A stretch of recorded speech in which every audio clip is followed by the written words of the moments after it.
I'm a medical officer, but I'm also a registered counsellor. So that makes me a medical psychologist.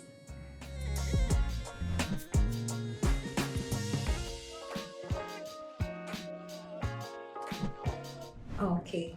I'm a registered counsellor. That means I'm registered under able body to practice counselling. So my subspecialty is that I did a lot of work with grief and bereavement patients in hospice care, those who are in the terminal stage. So to answer that question, my specialty is dealing with people at end of life and dealing with their family members, and I counsel the whole family as well as the patient who is dying.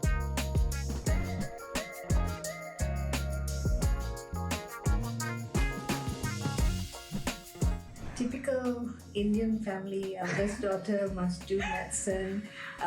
Dad was my inspiration, and somehow it grew on me as I was growing that I'm one day going to be Dr. Juliet. He used to call me Dr. Juliet since I was small.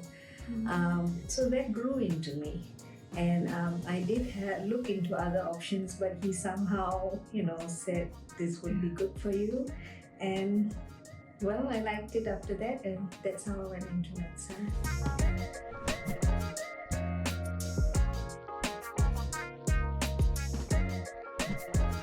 Medicine was, I remember, even before I went to India to pursue my studies, it was like a 7.5 years era that was instilled in me, that was going to be away from home for 7.5 years. So that was 2 years of pre-university and 5.5 years of medical school. Then counseling, that specialty was like a midlife crisis. As you can see, my credentials, I graduated only in 2015.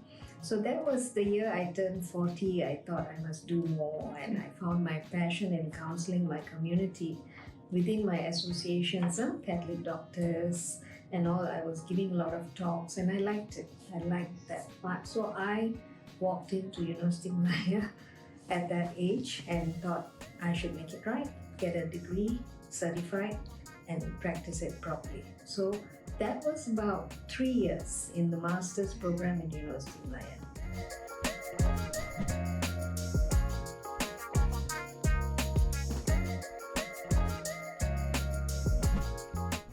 Trigger, I like my career now. I like it, and more so I like teaching. So the best place I am in my life as within my career is now teaching and empowering students, empowering master students in counseling. So I don't know if there's a trigger, but I must say I was bored in the general practitioner line. My husband, we run a general practice in Kapong, and I was getting bored of the routine. Whereas after doing the masters, I found this was inspiring when you change people's lives, not just medically, but also emotionally, in the mental health way. It was very inspiring. So then what more? Training people to do that.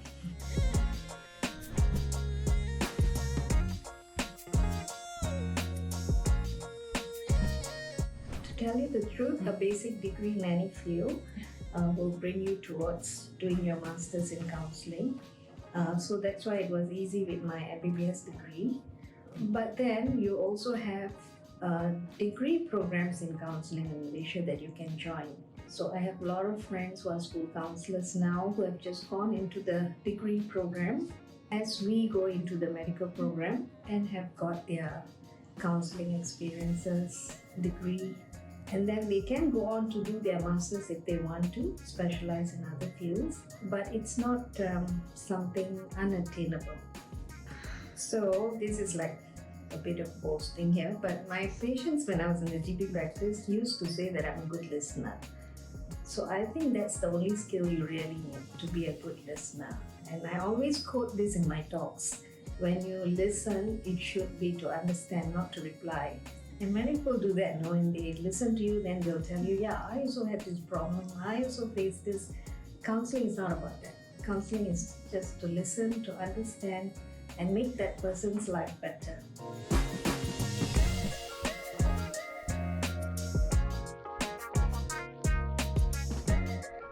good question. I've reflected on that a couple of times. I'm also quite a multitasking, impatient sort of person. And I realized that when it comes to counseling, you actually have to free your mind of everything else and be present with your person in front of you. So that change I had to do for myself. So patience is the key word.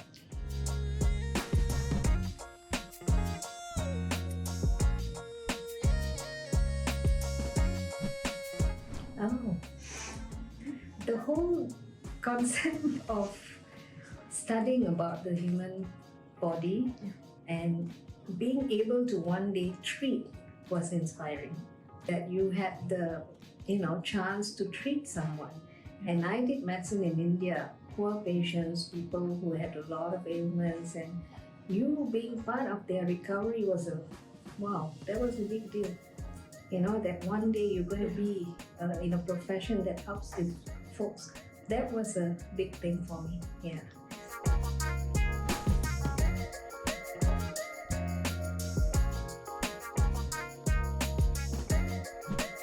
You mean besides the study and the exams? The hardest part for me was being away from home. Because I did it in India and it wasn't the WhatsApp and Zoom era or not even Skype era. So that was the most difficult part.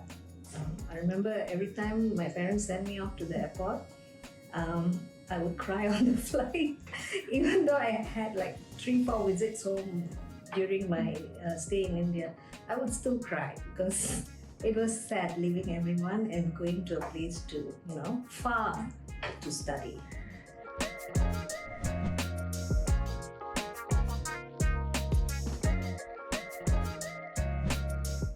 Oh yes, pediatrics. I told you I was quite an impatient person. I multitask a lot. Oh, that crying and all was annoying for me. Yes, I thought I could never ever quit children.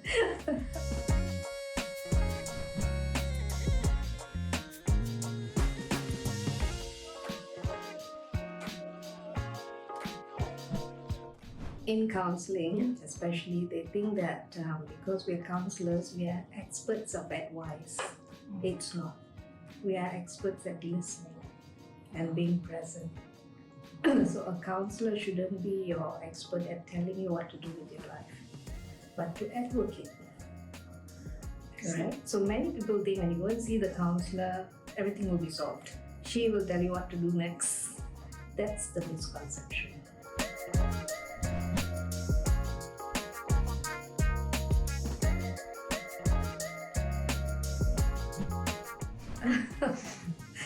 I don't know, I'm very task oriented, so if there's task, my motivation is to get up and do the task. I actually look forward to the weekends and I plan a lot of holidays.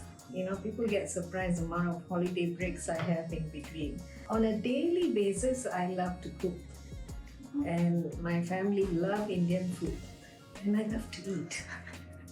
So as I'm going back, I'm already planning what to cook, WhatsApping them, shall we do this, shall we do that. To talk about a daily motivation, no, I don't have any aspiration that I must do this or do that. But I think my family being there all the time plays a big role. Yeah.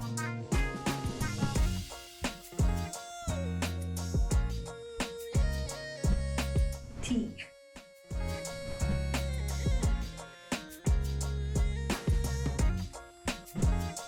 Food, any food.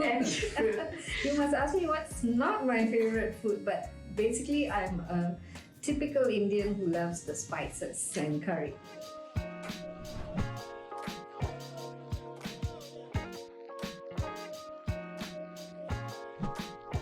Getting up, coming to work, and then trying to make my 10,000 steps, and then cooking.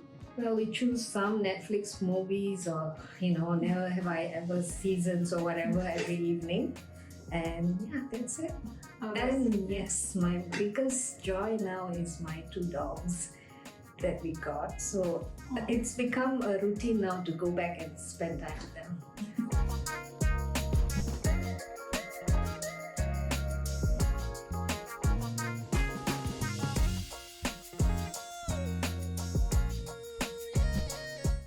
No, mine has no fixed time. From the time I graduated from University of Malaya, 2015, it has been erratic in the sense that you get calls at 1 a.m., 2 a.m., especially in grief and bereavement.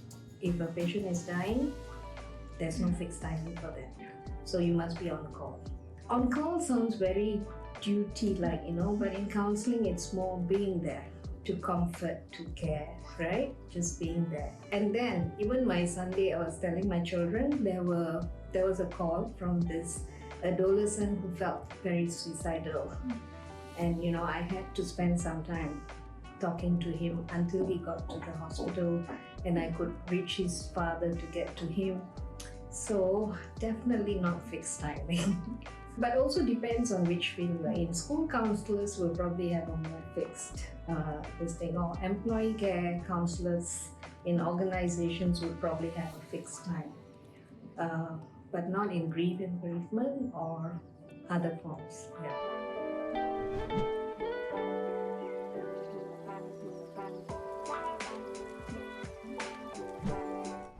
I only take 3 cases per week for counseling because I'm here full-time. I also teach in the Master of Counseling program, so that also entails me to do a lot of work, lesson plans. So I stick to only 3 sessions per week. I call them clients. Compared to medical, you see patients, right? Here I call them clients. They are not patients, they just need my help.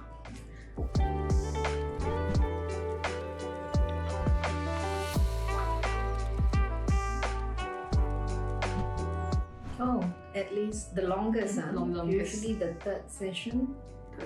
Yeah, that means each session you sit with them. The first one is usually building rapport, getting to know them about an hour, at most 1.5 hours.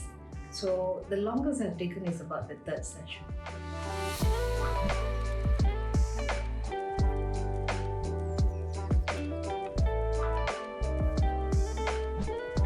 I would advise all my clients to maintain their individuality. Being you. You are youer than you. Have you heard of Dr. Seuss? Yeah. Yes. Be youer than you, because you are unique. And if people can't adjust to that, they need to adapt. You be you. And with moral boundaries, you can't go out there half-clothed or anything just because you want to be you. But be you. The individuality is something I advocate of my clients.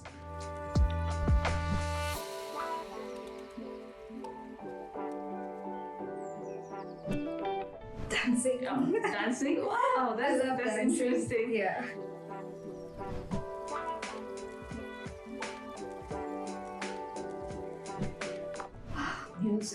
Music and dancing. I love the 70s music because I grew up with that, school bus days when we went to school in school bus and there was this 70s music and we're talking about Whitney Houston and that era. So I actually have Spotify is it? Mix of that. My son did for me and I listen to that, and whenever I put it on I just get very relaxed. It's that nice era of dancing and music. Yeah.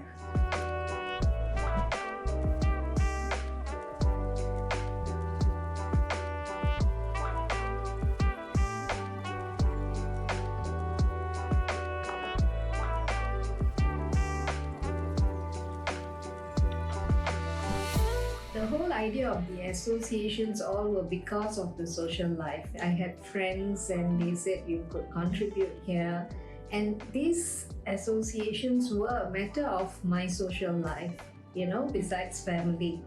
So to balance it means going out and meeting them and contributing your ideas and being part of that management is followed by fellowships, dinners, let's go and have some tea together. So that was nice. Whereas work was more routine, right? You come, you have to do this, you have to do that. So that's how I balance it. That's my social life as well.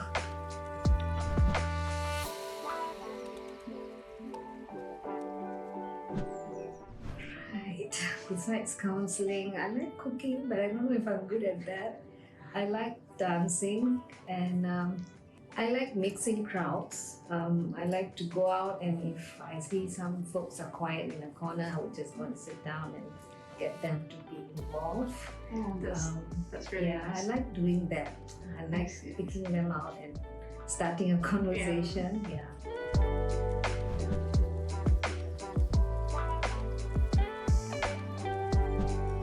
My weight management, if that counts. I'm always constantly thinking that I have to lose weight. But the foodie I am, I wish I was more healthier, let's put it that way. I wish I was a bit more active and fit.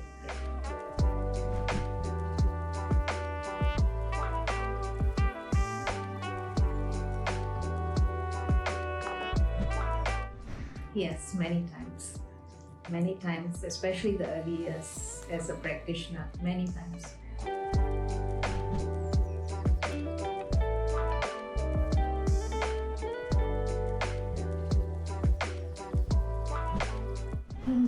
I would be a journalist because I love to travel. Yeah, I would love to travel, and I had some time in the editorial board in Grief and MMA, and at that time I discovered I can also write. So I could imagine it would be so great to just travel and write about it.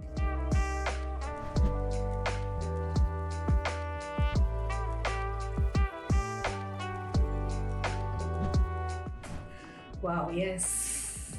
I wish we could change the arrogance.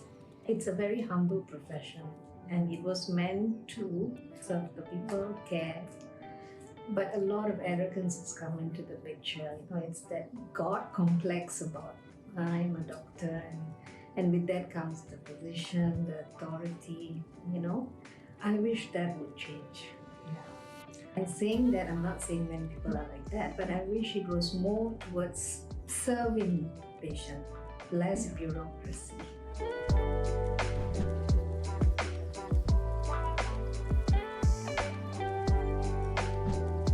Only if they want to serve, you want to make someone's lives better.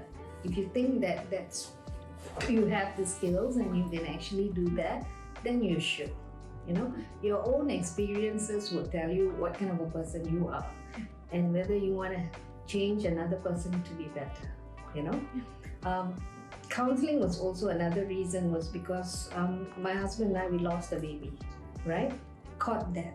So after that, we were fighting a lot, we were depressed, and I don't mind saying this because it would inspire others to follow suit. And then some very good doctor told me, you need a counselor. Just go and talk to the counselor. And when I sat there and I cried my eyes out because I lost a child, and then this counselor told me how it's different way people react to loss, to death. And that's why my husband is so cool and I'm feeling this way. And when she highlighted the different personalities, and I thought, wow, I'm walking out of there feeling so great, So then I thought, I could do this for someone else who's going through this. I didn't know I was a doctor by then, and in my 28, 29 years old, and I still didn't know human personality. But when she highlighted a simple lady, a counselor, when she highlighted the different reactions, and that's why you're feeling this way, and it's all right to cry, it made a lot of difference, 5 years later, I walk in and do my counseling course. So you must have the passion, and you want to do it not because you're going to earn mega bucks or, you're going to be famous one day, but because you can actually do something for someone, make them feel very good about themselves. That's worth $1 million.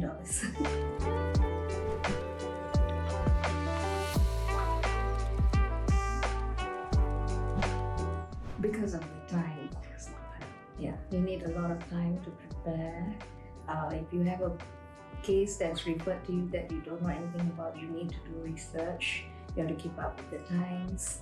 And there's no boundaries about I can't work after a certain time. If you are in certain fields like grief and bereavement, there's no boundaries on the time. And also how you sponge it. Grief and bereavement is not an easy field. Terminal, people dying. If you can't sponge it, then you shouldn't be in that field. If you can't separate and leave it out of the house, you shouldn't be in this field.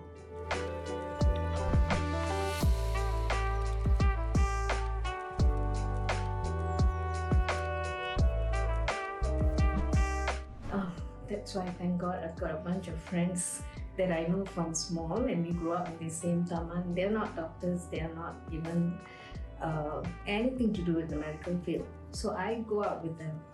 That's why we like dancing. When you think you have issues with your client or your patients and it's overbearing, you can actually talk to others about it without giving details, or you can even just go to some sessions and debrief very intensely. I found I didn't need to do that. I could just spend time with others and just say, this happened and that happened, and that helps me. Keeping up with the outside world, dancing, that social activities really help me.